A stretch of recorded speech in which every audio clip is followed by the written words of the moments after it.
देखंतु साधु संत मानंकु नारी मानंकु हिंदू समाज को महिमा धर्मर भगवान महिमा अलेख को जड़े व्यक्ति गीत नाट्य माध्यम अपमानित करने चेष्टा करछि।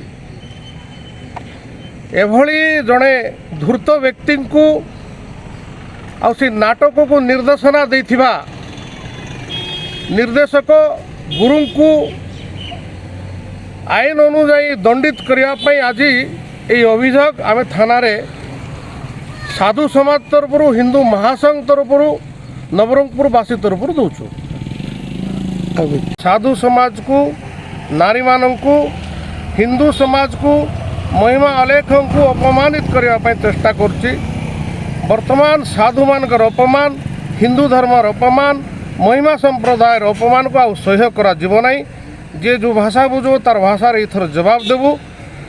सही अपराधी मानू आईन अनुजाई दंडित करने आज आम ये लिखित एतला थाना देवाई आसु।